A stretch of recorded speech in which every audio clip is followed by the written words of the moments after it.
Esse é o Ancapso e nós vamos falar sobre a regulamentação das redes, que tudo indica vai ser feita agora no dia 27 de novembro pelo STF. Né? É um absurdo isso, é mais uma regulamentação que não faz sentido, que não tem eficácia e, pior de tudo, está sendo feita pelo STF. Não deveria ser feita pelo STF. Se o Congresso, que é a voz do povo, a Câmara eleita pelo povo, não quer regulamentar as redes, é porque não interessa nada demais, não pode ser regulamentada a rede. Mas a gente já sabia que eles iriam fazer esse tipo de coisa, né? Ou seja, por exemplo, depois da explosão na Praça dos Três Poderes, o diretor da Polícia Federal agora está defendendo a regulamentação das redes. A verdade é, eles já iriam fazer isso de qualquer forma. A gente já sabe disso. Mesmo antes dessa explosão desse maluco lá no STF, certamente piorou a situação, né? Eles se sentem mais confortáveis de fazer esse julgamento agora, mas eles já iriam fazer esse julgamento de qualquer forma, porque esse pessoal acha que o problema são as redes. E eu já expliquei para vocês que não, a solução são as redes. O problema é a mídia tradicional e a esquerda que não percebeu ainda que está no mundo errado. O mundo para qual a esquerda foi criada, ele não existe mais. Esse mundo atual, a esquerda é inócua. Pior do que isso, é danosa, né? É ineficiente, é gastadora, piora a situação. Ninguém vê nenhuma vantagem nas soluções estatais. Mas é lógico, como eu já falei para vocês, nunca que eles vão chegar a essa conclusão, eles vão chegar à conclusão de que tem que censurar as redes e que tem que prender mais bolsonarista, né? Enfim, que já haveria essa regulamentação de qualquer forma, a gente já sabe. Agora a questão é a seguinte, surgiram alguns artigos aqui no Migalhas e no Jota. Para quem não conhece esses sites, são sites específicos de direito, de pessoas falando sobre como poderia ser essa regulamentação pelo STF da liberdade de expressão, ou seja, como que o STF poderia modular essa coisa no artigo 19 do Marco Civil da Internet. Né? O artigo 19 do Marco Civil da Internet é aquele que diz que não se pode censurar a internet. Olha que coisa, né? E existe uma ação de inconstitucionalidade, né, questionando se esse artigo seria inconstitucional, e a gente vai ver algumas alternativas aqui de como que o STF pode encarar esse tipo de situação e quais seriam as consequências disso. Né? Essa notícia foi sugerida por Bernard Fraga, Christian e várias outras pessoas. Obrigado aí ao pessoal que sugeriu notícias lá no nosso site, no visãolibertaria.com. E obrigado a você que está assistindo o nosso vídeo. Se você gosta do nosso conteúdo, por favor, deixe o seu like e se inscreva aqui no canal. Né? Pois bem, então é o que eu falei para vocês. É lógico que essa explosão lá no STF piorou a situação, né? Tornou tudo mais frágil, dificultou todo o processo de aceitação da direita que está acontecendo, que vai acontecer inevitavelmente, tá, gente? Eu não tenho dúvida nenhuma que a esquerda vai crescer. Nós estamos ganhando esse jogo. Para quem não está prestando atenção, nós estamos ganhando esse jogo. Não é o Alexandre de Moraes que está ganhando, não é a esquerda que está ganhando, eles estão desesperados, estão usando a força exatamente porque estão desesperados. É questão de tempo. Ninguém consegue governar usando exclusivamente a força. Inevitavelmente esses ditadores caem. Quanto tempo vai levar? Eu não sei, né? A ditadura militar brasileira levou 20 anos. Quanto tempo vai levar para a ditadura judicial brasileira do Alexandre de Moraes?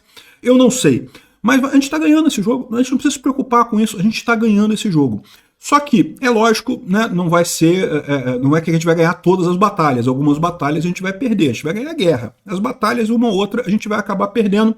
E, por exemplo, esse caso lá da explosão no STF, eu já falei para vocês, é muito ruim por vários aspectos, mas nesse caso específico aqui, eu nem diria que muda muita coisa, porque a verdade é que o STF já estava com o interesse de censurar as redes sociais, já tem uma solução para isso, já quer fazer isso de qualquer forma.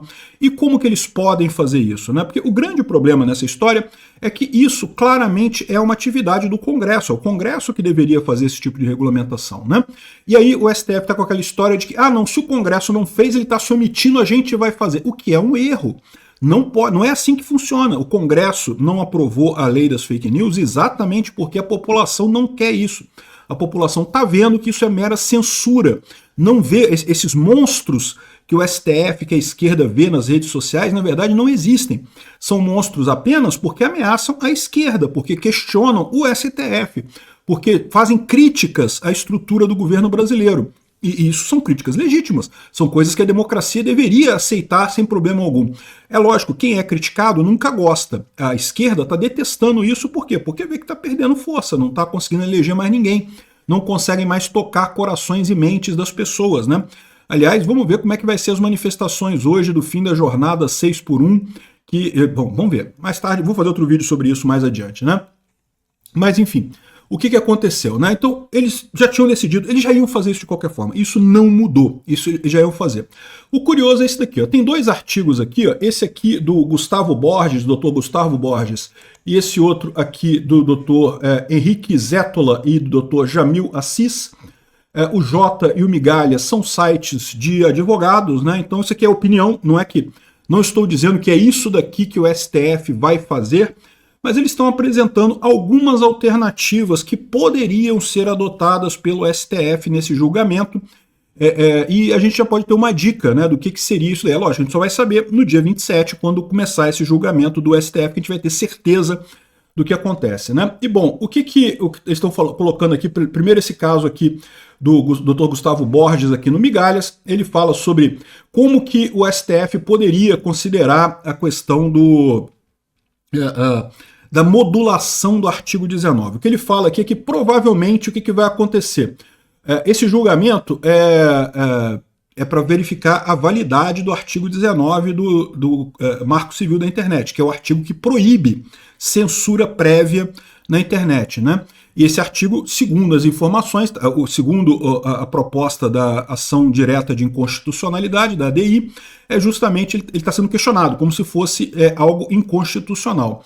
O que ele acha que vai acontecer, tá? E de novo, isso aqui é uma opinião dele, mas que faz sentido, tá? É que o STF vai declarar que sim, o artigo 19 é válido, é constitucional, porém, ele deve ser modulado de acordo com a Constituição. Essa ideia de modulação de acordo com a Constituição é um conceito comum, isso existe em várias outras ações por aí. O STF diz que aquele entendimento da lei é válido, mas você tem que incluir uma outra coisa ali para estar de acordo com a Constituição, né? E, de novo, isso é um dos pontos que eu acho que é terrível. Não deveria existir esse papo de modulação de acordo com a Constituição. Ou o STF decide que a lei é inconstitucional e ela é cancelada, ou o STF decide que a lei é constitucional e ela está valendo. Né? Esse negócio de modulação de acordo com a Constituição abre justamente caminho para o STF legislar. Eles têm feito isso direto. Por quê? Porque daí o que ele faz aqui é exatamente isso. Ele pega um monte de princípios, não apenas da Constituição brasileira, mas também do direito internacional, e aplica a esse artigo 19, chegando à conclusão de que a decisão do STF seria que... então, a decisão, segundo eles estão dizendo aqui, o artigo 19 seria constitucional, porém, as plataformas deveriam se adequar a prevenir determinados temas, ou seja, as plataformas deveriam fazer censura prévia de conteúdos manifestamente ilegais gerados por terceiro que atentem contra o Estado Democrático de Direito, atentem contra o processo eleitoral, racismo, exploração e abuso de crianças, terrorismo, emergência em saúde pública, olha só, violência de gênero e contra as mulheres. E, de novo, não tem nada aqui que eu não concorde. Eu acho realmente que quem atenta contra o Estado Democrático de Direito está fazendo uma coisa errada. Exploração e abuso de crianças, evidentemente, terrorismo também, violência de gênero contra as mulheres, concordo plenamente. A questão toda dessa história toda é que você tem uma margem de subjetividade nisso daí, né? Por exemplo, eu vou gravar daqui a pouco um vídeo falando sobre um ministro japonês que quer proibir casamento de mulheres depois dos 25 anos para incentivar as mulheres a casarem mais cedo e daí a terem filhos. É uma ideia idiota de político, é uma crítica. Mas e aí? Eu posso falar sobre isso? Porque isso não é violência de gênero contra as mulheres. Eu estou explicando algo que está acontecendo no Japão, eu estou criticando essa coisa, mas não deixa de ser uma violência de gênero. Você proibir mulheres de casar a partir de uma idade, para mim, é violência de gênero. Talvez não seja para outras pessoas. Não é para o cara do Japão. O cara do Japão acha que isso é normal. Entenderam o problema? Você começa a ter situações limítrofes. E quem é que vai decidir isso, né? Emergência em saúde pública. Olha só, ninguém questionou a Covid. A Covid existiu, foi uma emergência de saúde pública. Mas e eu que questionei a questão do lockdown, do fique em casa, que eu achei um absurdo, e continuo achando um absurdo. E aliás, já tem vários estudos mostrando que foi um absurdo mesmo, que não ajudou em absolutamente nada o fique em casa e no final das contas prejudicou a economia, prejudicou as pessoas, prejudicou a saúde física e mental das pessoas e não ajudou em nada na pandemia. mas é uma crítica a uma emergência de saúde pública. E aí, como é que fica? Seria proibido também? Entendeu? O problema de todas essas coisas aqui, ó, atentar contra o processo eleitoral. Se eu faço uma postagem dizendo vamos lá botar fogo nas urnas eletrônicas, isso é atentar contra o processo eleitoral. Eu concordo que é uma coisa errada.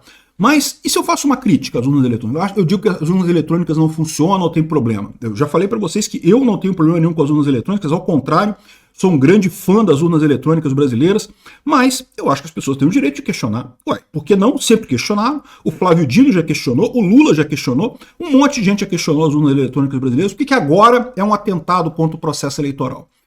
E aí? Onde é que está o limite desse negócio? Entende como todas essas coisas aqui, elas são coisas que têm questão subjetiva, né? Todas elas têm questão subjetiva.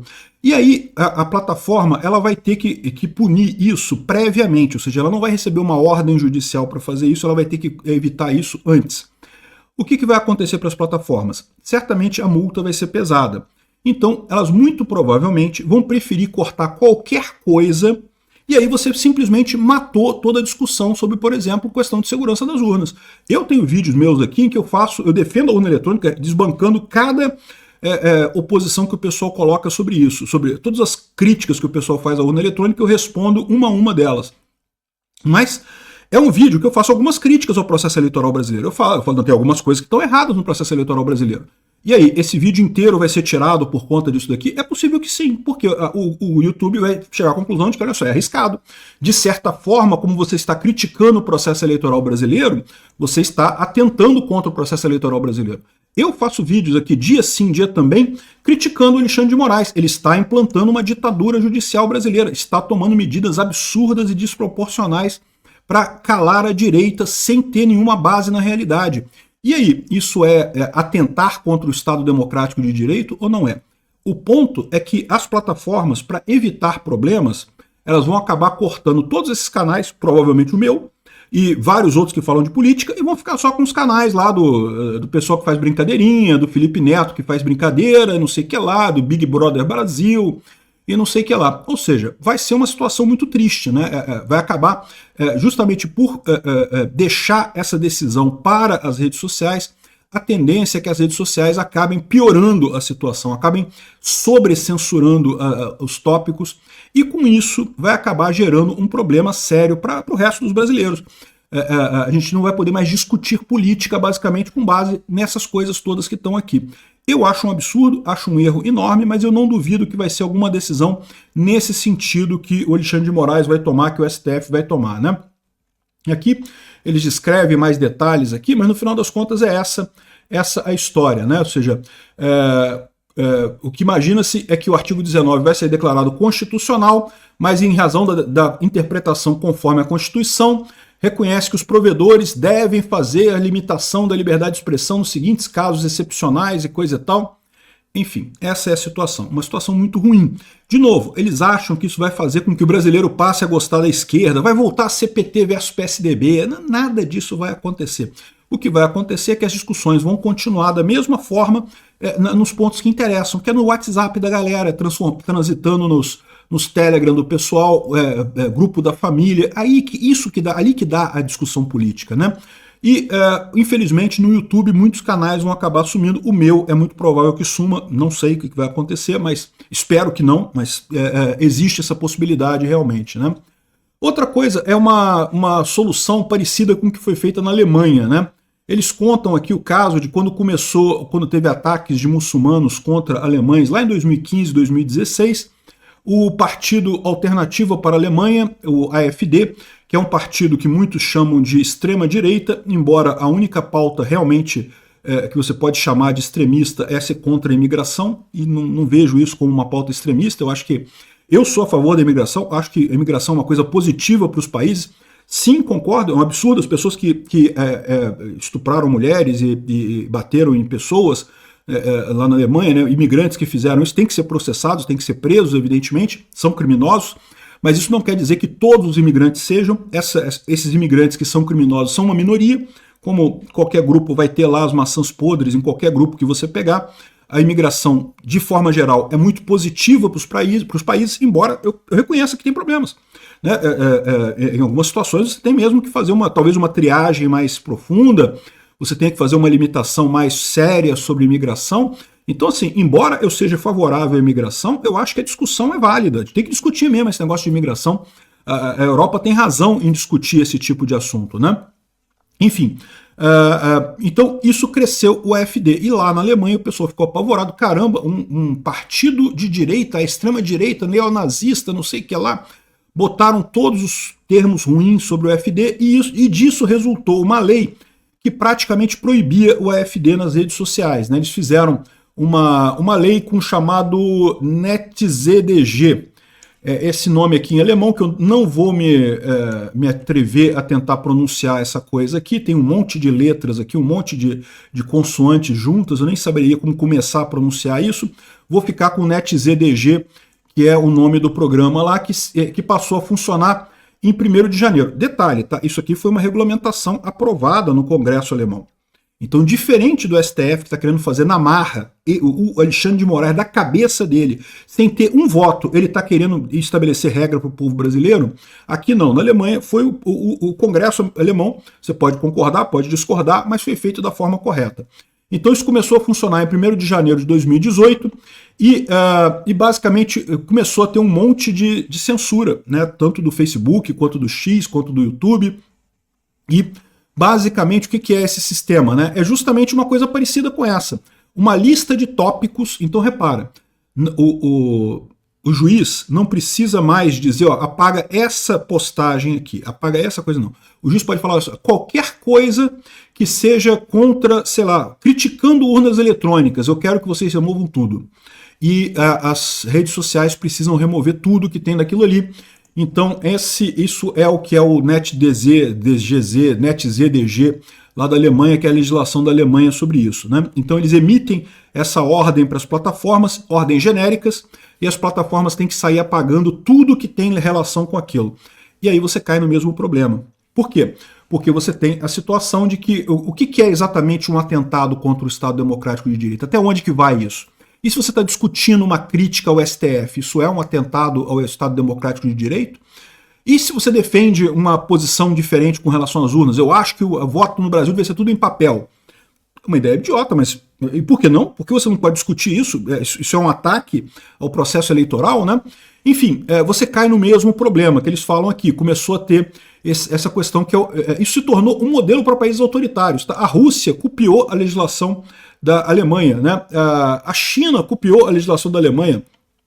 Ou seja, no final das contas, a legislação alemã foi copiada por esses países autoritários e não seria estranho se o Brasil copiasse também nessa decisão do STF a mesma coisa. Ou seja, não só ficariam esses itens aqui que eles já consideram absurdos e coisa e tal, como ficaria mais a possibilidade do STF emitir ordens dizendo, olha, conteúdo desse tipo aqui tem que tirar tudo, não pode ter nada de conteúdo desse tipo.